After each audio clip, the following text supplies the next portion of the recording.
everybody. I am spiritual medium and psychotherapist Kelly White, and you will notice that James Van Praagh is not with us today. But welcome to Ask Me. Oh, no, it's not Ask Me Anything. I'm sorry. That's my other show. I'm sorry. It's Life After Death and Beyond with James Van Praagh.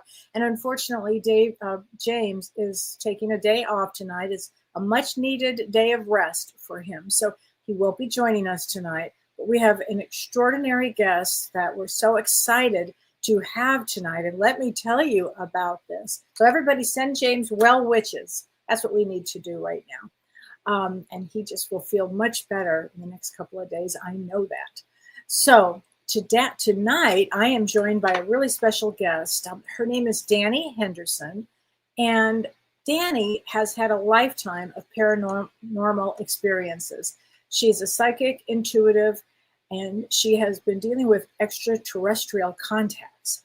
She has worked as a spiritual therapist in England for several decades, and in 2010 was tested by the British media, who blindfolded her and took her to secret locations, one being the Old Vic Theatre, to successfully confirm her psychic intuitive abilities.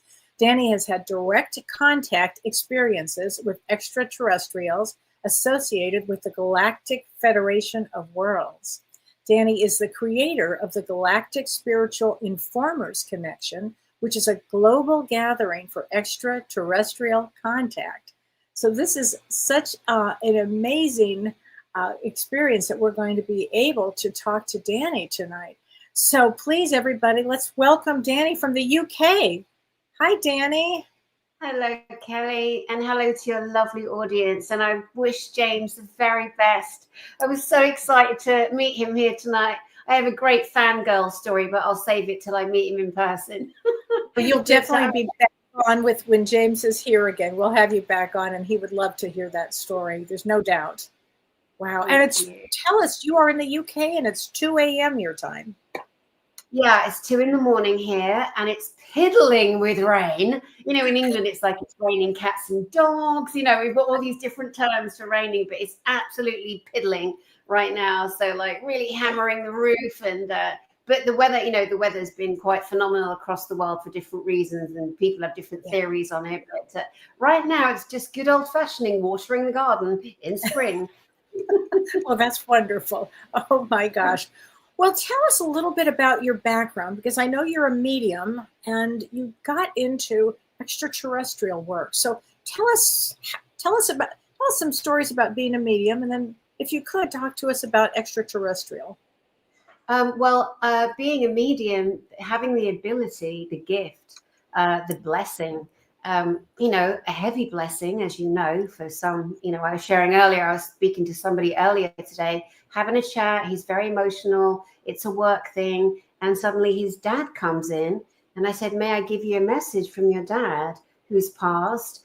And then I gave him several messages, and my friend was extremely upset because he wasn't expecting that. But I always ask, as you should, I believe, may I give you a message? You don't just come blurting out. People get very carried away sometimes. You have to manage the gift, because people aren't always ready. You don't want to scare them.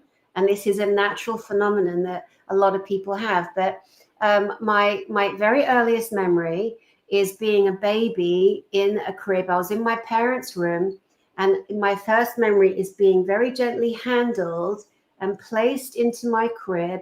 And as I'm sitting back in my crib, I'm feeling the wooden bars behind me. These things are important. The details, as the adult I am now, are so important. And I look up, and it is the most beautiful ET with a beautiful, beautiful face and big blue indigo eyes, tan skin, wearing a navy blue like a cloak, and placing me.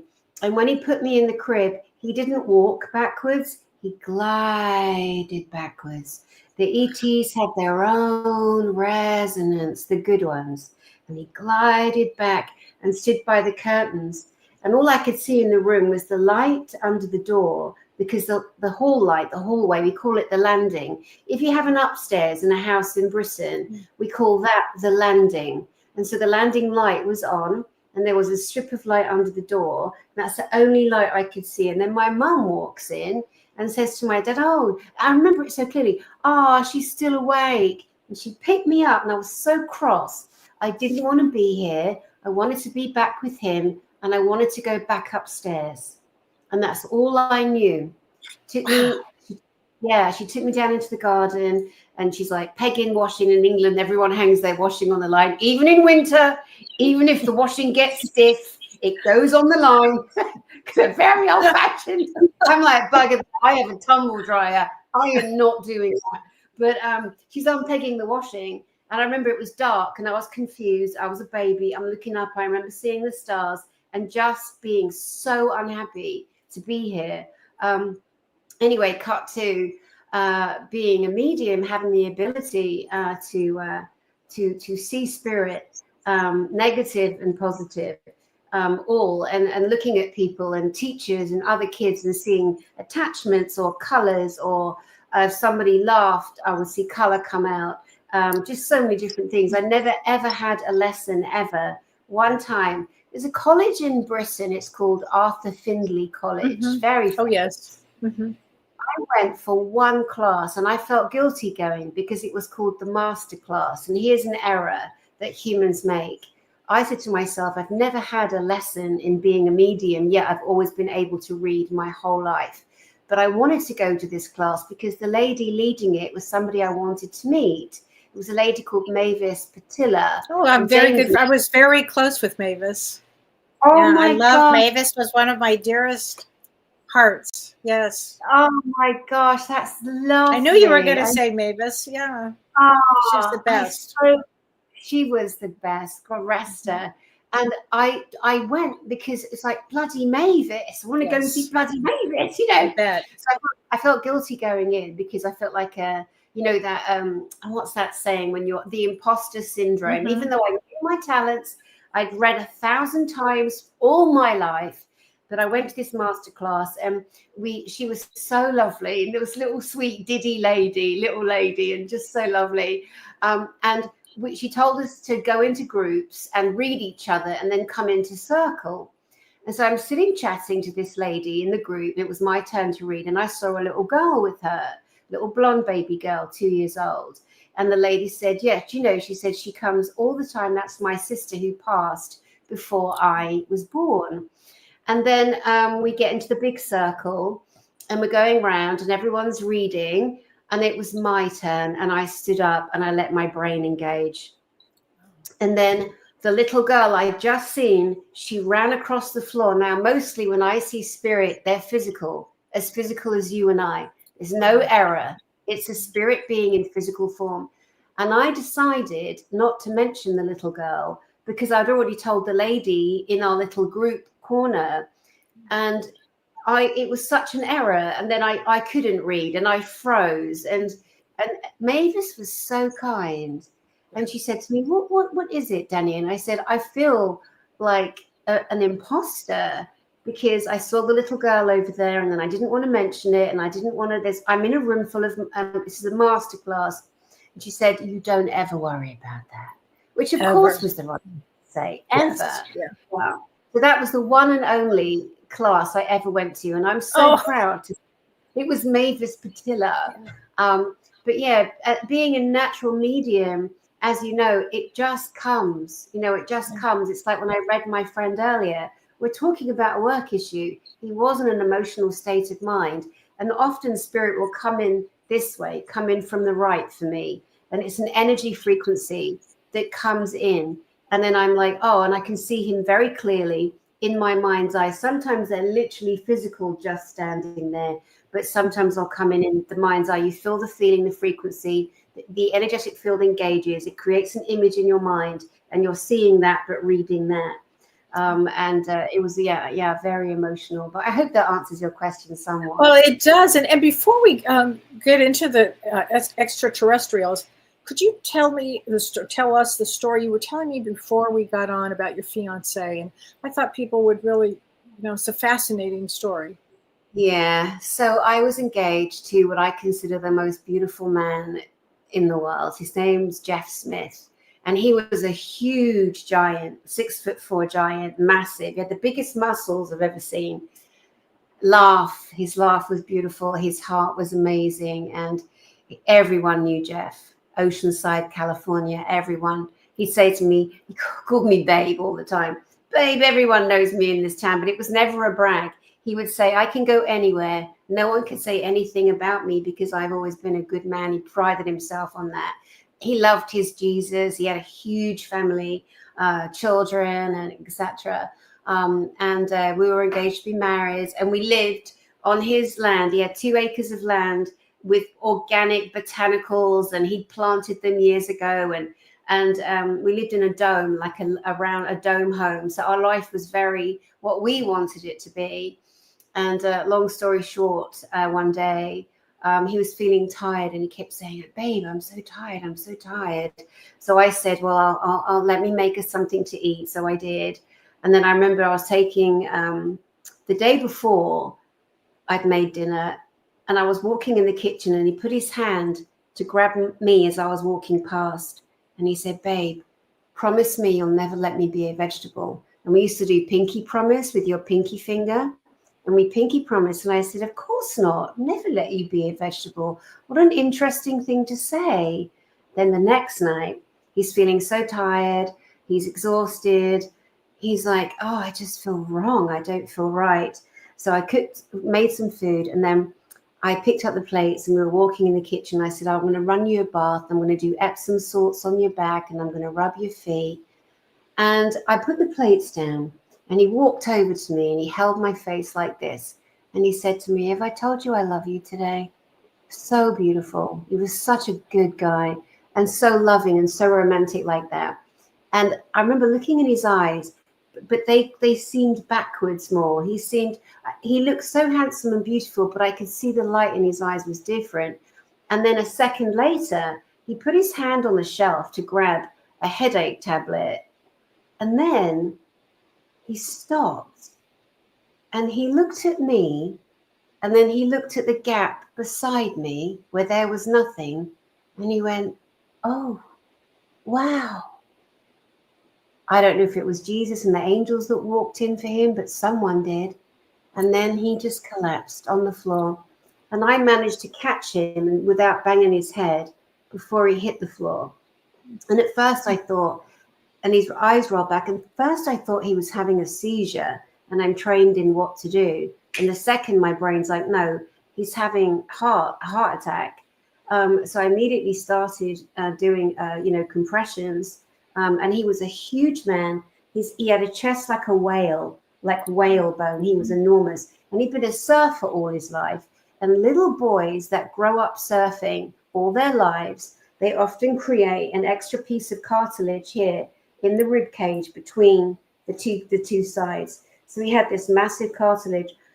And he's such a giant man, trying to pump and bring him to life and get his heart going was even harder with that.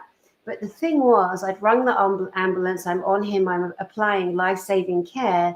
But he went blue within 1 minute. And something happens, and I knew he'd gone, but I didn't stop. For 9 minutes, I kept going until the paramedics came. Now, during that time, I'm crying, I'm screaming, I'm like, please don't leave, like, gosh. And there was a moment where he's lying on his back, and then his body moved, and it was like some kind of wave went through him, and his body moved, and he kind of half sat up and opened his eyes, and his mouth made this really strange shape like this, like this, like a big oblong shape that you'd have to use your fingers to literally physically make that shape. So he made this shape, and his mouth opened in that way, and this huge, beautiful, yellow, golden bubble came out of him. And it was like a massive, beautiful chandelier of energy. And when I was looking at it, the little bubbles under it, I knew they were called life bubbles. And it sat between, and I looked at it and I said, is that your soul? Sorry. Is that your soul? And then he just laid back down, and I'm looking at it. And then it just went, and that was the sound it made. And then, yeah, and I was like, my beloved, he's gone. He's gone. I know I kept on pumping and pumping, and then the paramedics came, and I told them he's a giant man with a massive rib cage. So they bought this pump. It was like a golden metal circle with a hydraulic pump in the middle to get to the heart. And they worked on him for, I don't know, 18 minutes or something. And I'm jumping up and down and screaming and crying. And they finally got a pulse. But the brain was already dead. He'd gone. So all we're looking at is the mechanics of the physical human body. But he was not there. And it's extraordinary when you actually see somebody who's died. You read about it, but when you actually do see it, you understand when people say there was no one there. There was no life force energy there. There was no frequency. No signature. And anyway, he was taken to the hospital, and it was very dramatic. And long story short, that same night, I was there for hours at the hospital, and I remember going home and just falling into a dead sleep. And in that sleep time, I woke up inside of a dream, but it was a lucid dream. I was fully awake, and there was nothing but darkness and him standing in front of me.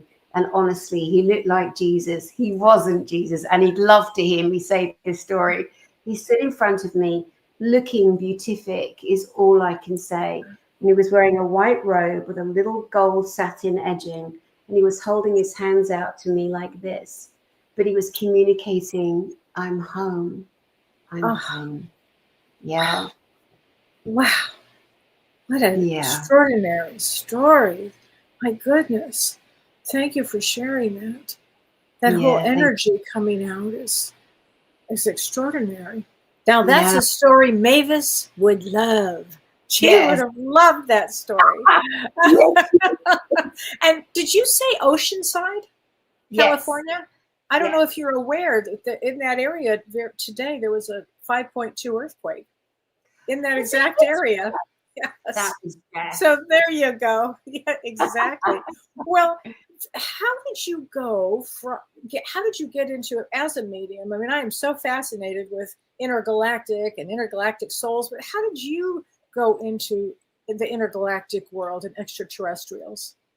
Well, in my book, which I know we're going to talk about, I titled it Angels, Demons, and Aliens, because these are the three physical species I have had interaction with. And I've come to understand that on my journey and with my support in the awakening of humanity, that the interactions are physical, because I'm a hardcore truther. You know, I speak my mind, you know, I'm a little bit much for some people, and that's all right too. We're not everyone's cup of tea. But I'm very insistent and adamant on the experiences that I have, because most of them are physical. And so my whole life, I've seen the angelics, the demonics, unfortunately. And when I say demonics, I don't use that word lightly, nor should we ever. There's so many different types of darkness, let's say, imps and entities and sprites and earthbound souls that don't want to go to the light, and then the demonic realm that does exist. So I was very much tortured and tormented growing up with the dark side. I think they knew I was going to grow up to have a big mouth in disclosure and wanted to put my light out.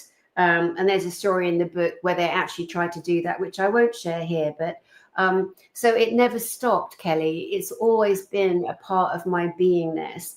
And like I said, I can always see, you know, I can look at people, I can see into their field, I can see the multi-layers, I can see those truly connected, I can see the Billy bullshits too. They're interesting. They're a whole different color, darling. And when they talk with the color that comes out, I'm like, oh, mate, I'm embarrassed for you.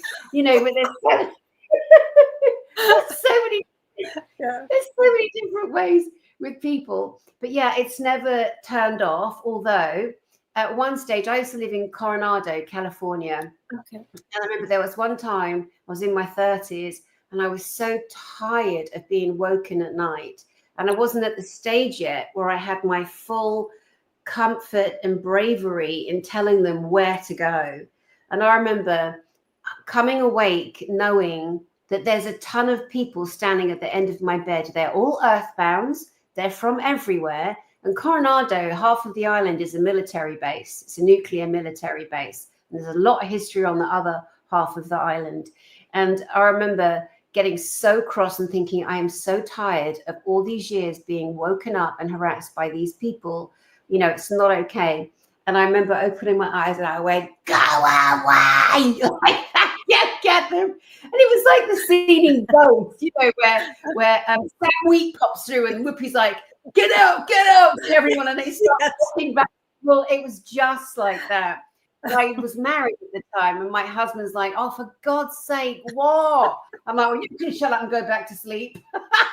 You know, it's just like made a stand. I'm like, I am so done with you interrupting me and poking in. So, you know, they don't. I will tell you, they're one of the most amazing spirits I ever saw in Coronado.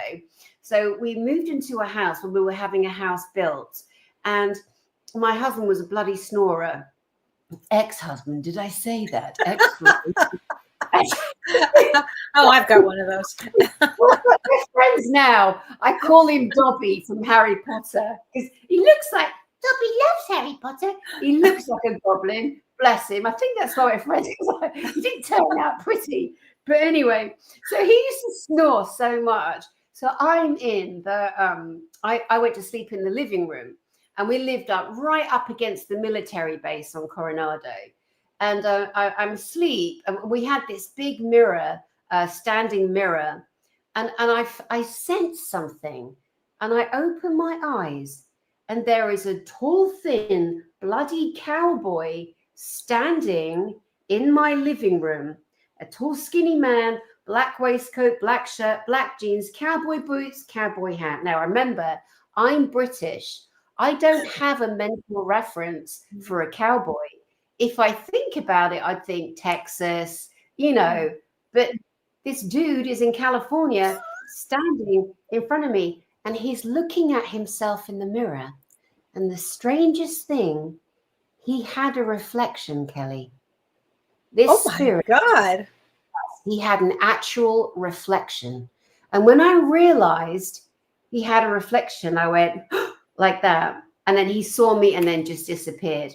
Well, I just could not understand what the heck a cowboy was doing in my house. So I researched at the library the history of Coronado. And guess what?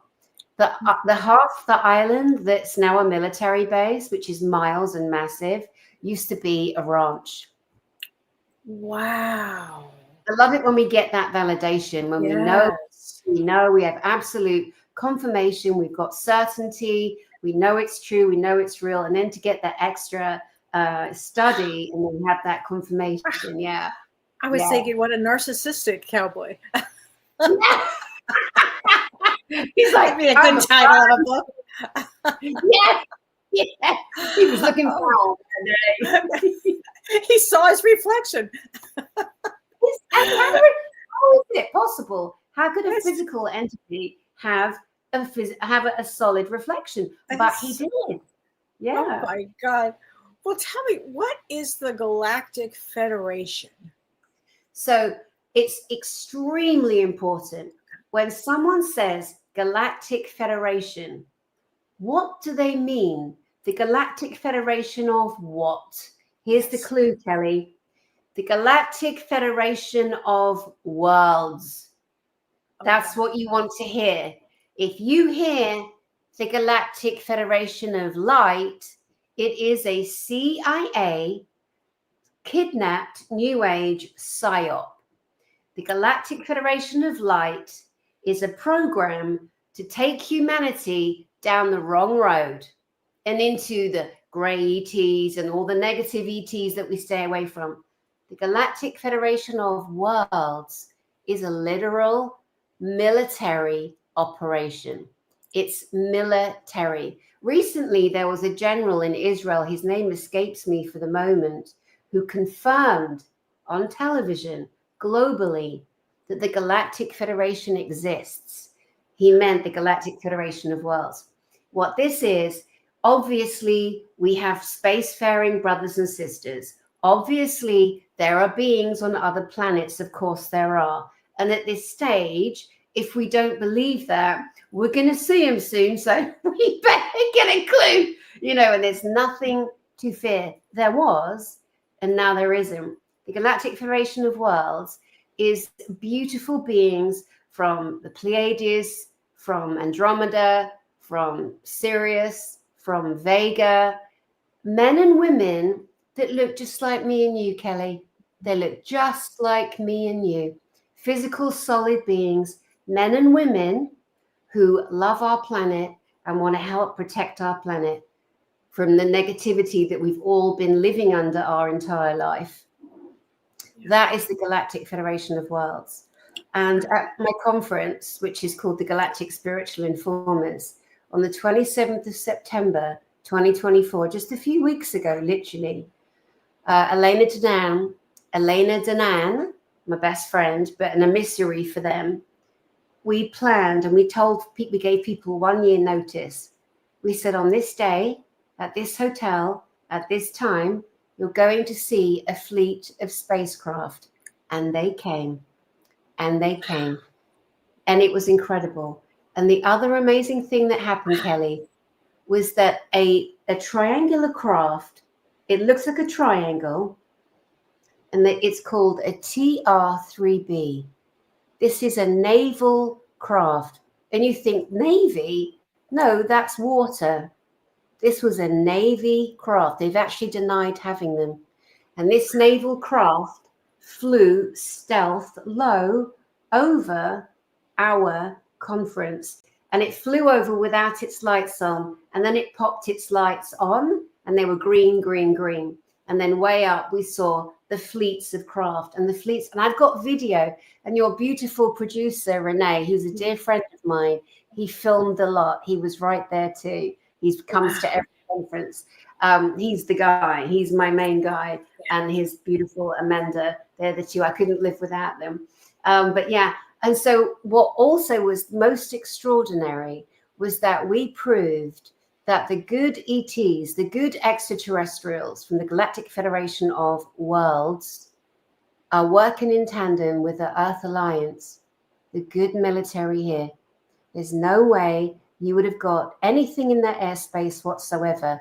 The hotel, and anyone can check this out, is called the West Inn in Westminster, Colorado.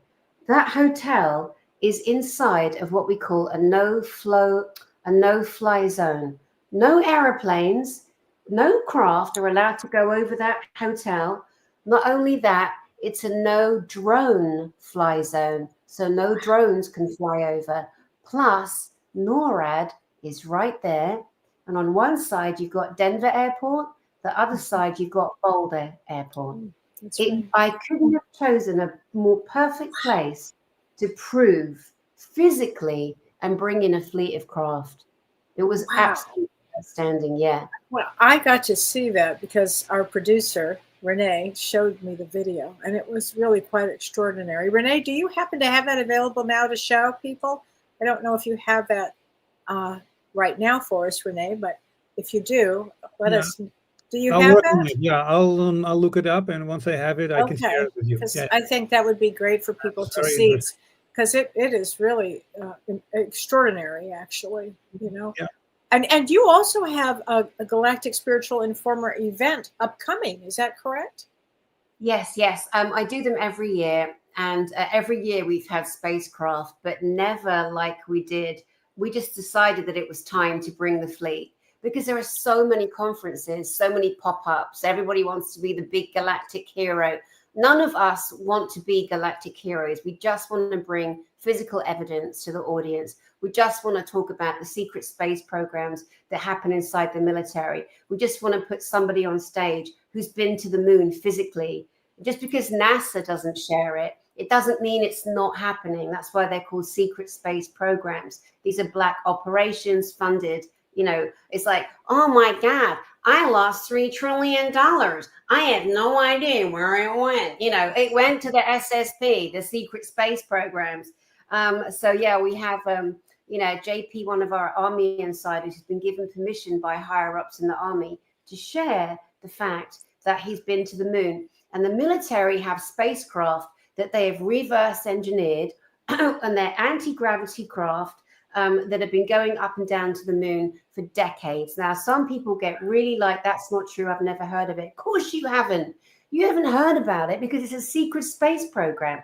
But, you know, we're bringing evidence. And recently he shared the Air Force Base. It's called Eglin Air Force Base, because the good military now, since our proof of bringing the aircraft and since their spacecraft and since their TR-3B aircraft flying over the Earth Alliance, the good military, now they're like, okay, now it's time. So they've had, I'm not in the military, they've had permission to reveal more and more. So JP, our Army Insider, has been able to share that at Eglin Air Force Base, it's the biggest Air Force base in the world and certainly in America, they actually have physical craft, what you'd call UFOs, except they're not unidentified, they're identified spacecraft. That's what we call them, ISCs, identified spacecraft. I get really cross, Kelly, when I hear the word UAP. Oh, it's a UAP. That is a psyop. That is a manipulation. They've lost control. The people that were hiding, you know, for years, for decades, the governments that were hiding the truth and the reality, they tried to call it UFO, sorry, I always want to laugh, UAP, to try and control people. Like, oh, they're like, oh my God, okay, now they know they're real. Let's try and go down this trajectory, but we're not falling for that. I don't allow anyone to say UAP. No, it's an identified spacecraft, you know, or it's a UFO. Yeah. But this is the year, you know, disclosure has been rolling out. And this year, 2025, we're going to see so much more. And so literally in 2.5 weeks, I'm having another conference, May 10th and May 11th in Eastbourne, Sussex in England. And we are bringing the craft again over Eastbourne Beach.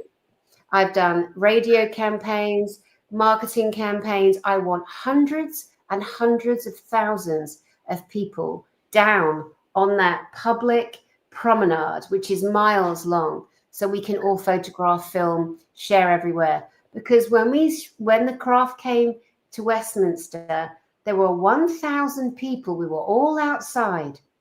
1,000 people witnessed. But a lot of people got shut down, and some were like too nervous to post it. And it should have made world news, but it didn't. So I'm going to bloody well make sure May 10th in England that it does make world news. Wow. So what do you think the timeline is that we're on for bigger contact or for contact? The thing is, it's like people say, you know, people go, oh, get him to land on the ground. Well, you're going to have a Muppet, aren't you, in the audience that wants to shoot one, capture one, be famous, do a selfie, put it on TikTok. There's a mass of infancy in people still that needs to be matured.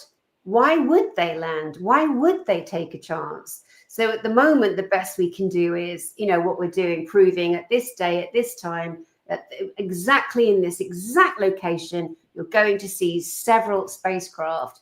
There's also something called the Prime Directive. Now, I never bothered with Star Trek or Star Wars growing up, but people that are into it, they'll have heard of the Prime Directive. But again, as there are universal laws, this one also applies. So there's a much, much bigger plan.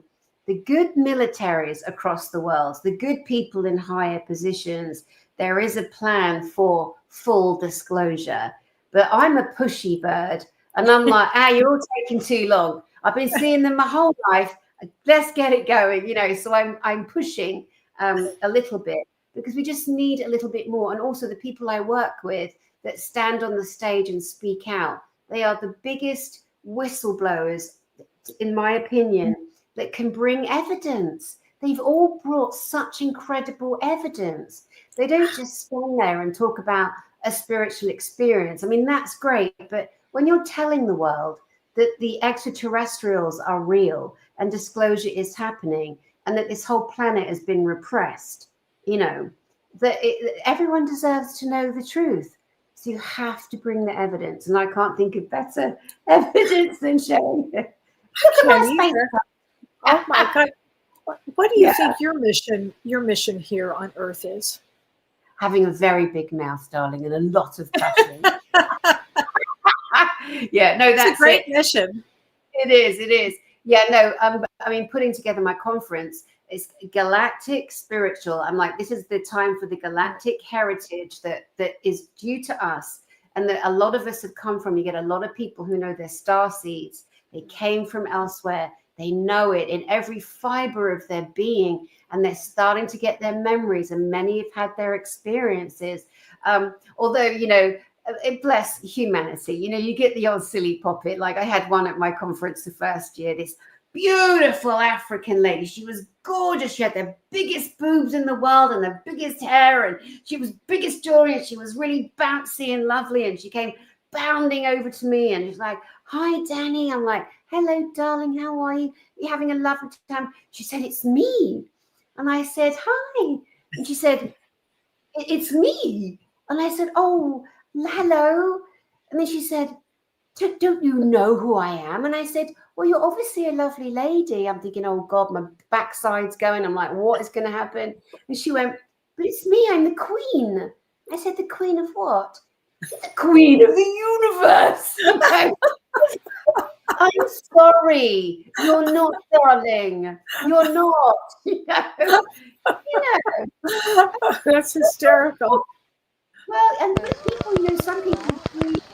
Oh, look at this. Oh.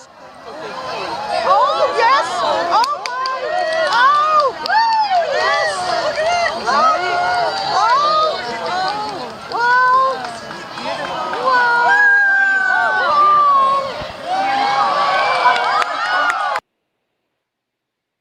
Wow.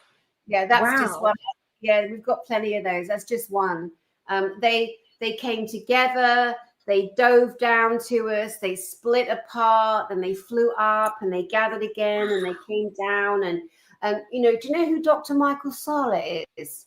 No, I don't. He's a beautiful man. He's got white hair, Australian. He's always on like Ancient Aliens or those TV shows. And he's a great speaker. And the military trusts him, and he's like a librarian. He's always put great information together, written a ton of books on the secret space programs. And somebody gave him a green laser. And so he and I were taking it in turns to shine the laser up, not in the eyes of the pilots, you know, who were ETs, who look just like you and I, no different. We were shining the green light, and they were flashing green lights back. I mean, it was just amazing. And then when you look at that footage, you know, like, what am I looking at when you see the green lights, boom, boom, boom, boom, boom. But we've got, I mean, they flew. We said to people, get outside by 8 o'clock. And they came about 8:17, and they flew around for 13 minutes. So, like, I mean, you know, they're not going to just parade for an hour. You know what I mean? It was a limited time that they came, but everyone got footage, and it really was remarkable. And you heard a little bit there, the emotion in the people. Like when you see something like that, and the next day, so many people were saying, "I saw, and now I know." Because you can't manufacture that. You know, they were hundreds and hundreds of feet up, you know, but to dive down over us, and there was 1,000 people there, like I said, and we were waiting. And I was like, oh, bloody hell, how long is it going to take? Like, I knew they were going to come, but I didn't know, you know. And so we played, I love Bob Marley, the song One Love. And so we played that, and I was kind of singing a little bit, and, you know, saying to everyone, let's just join hearts, let's just send love up. And it was the best night of my life, honestly. It was just like nothing on earth. And everybody was touched and moved and in a state of awe. I mean, how could they not, you know? It was so beautiful. Wow. I just have chills just observing what I saw. That's amazing. Yeah. That is amazing. How do you think humanity can evolve to higher spiritual levels? I think the answer is the same for every single person, and that's the healing within. You know, let's say that there's a man and a woman married, do everything together, love the ETs, love to see spacecraft, and love all of that. But they've still come from different parents, different backgrounds, different journeys. So it doesn't matter how in sync they are with each other. They still need to go inside and heal this, heal their inner child, heal that walk. And I believe that that is the essence of the maturing and the raising up of the individual human as a spark of God, as a spark of creation. We need to heal that from what we've gone through, what we've seen. And to me, the inner child, as I've been a therapist for many years too, and I really practice what I preach. And it is so hard for people sometimes to go back and claim that little one. And we realize that we are the adults that we were screaming out for. And that's a hard thing for people to understand. You know, it was us, and we're the ones that we have to, you know, claim that little one inside of us. And to me, that's that essence of maturing, because the planet we're on now, not only can we prove that she shifted on her axis mathematically, not only do we now involve the human resonance, which the human resonance, as you know, is what we call the heartbeat of the planet. And us as earthlings, any person born through a womb, born on the planet, has a link with the heart of the planet called the human resonance. And it's interesting because when my friends Elena Danan or JP, when they go off planet, they've had issues. And so is Jerry Wills, another ET who's on the planet. He spoke at my last conference, Jerry Wills. When you leave the atmosphere, you're no longer in harmony with the resonance of our beautiful planet. You know, that's why they have technology, and some of them have had issues, and not life-threatening, but it definitely is a challenge on the organs in the body. But it's when humanity gets in touch with the essence of this planet, Gaia, Pachamama, Planet Ki, there's many names for her, and they connect with that little one inside of them. And for me, the biggest and easiest way is take your child, take your inner child, imagine he or she is 3, or think of a time when you were really sad or traumatized or you've got missing time, and imagine they're sitting on your lap, and just imagine wrapping your arms around them. And I rock and I self-soothe. And it's a really good thing to do. People go, oh, you look like a mad person. Well, I mean, I've been called everything under the sun, but it is so important. You know what I mean? And you imagine you're holding the little one, and it's another elevation in you as you're healing to the present moment. Because as the earth is ascending, we are ascending with her. We are getting dragged along. We're getting upgraded. Our programs are getting upgraded. So we might as well do the healing because there's no choice. And then people talk about, for me, there's one timeline. There are so many lies, and I'll address a couple if I may. Mm-hmm. People may not agree, and that's fine too. But there is one timeline. The earth is not going to split. She is whole, and she is ascending, and she has gone through 4th, and that's the love through the heart, and she's getting into 5th. Some say she's already there in 5th. We don't feel the same. Nothing is the same. This is almost the worst emotional time for most people, as they're realizing this is not the world I wanted. The old guard is dying. The old guard is coming down. And it's so amazing, you know, when you look at the way that people live in a 3D environment, and you look at the old guard that's been repressing us, holding hidden technology that could have healed so many millions of us and making us pay for breathe poisoned air and bad water. That's the old guard. And now we're pushing through. So they don't have the power they had. So suddenly people are like, I have all this ability. I have all these abilities, and I don't know what to do with them. But they were always there. And now there's a reckoning happening. So going in and doing that healing to raise up, to match the frequency of the planet, it's going to be as scary as people choose it to be. But really, it's a beautiful journey. It's tough and it's got rocky edges. It definitely has. But we're all able to do it. Otherwise, we wouldn't have come back for such a time as this. And this is the perfect time to do this work, actually. It's a perfect time for this.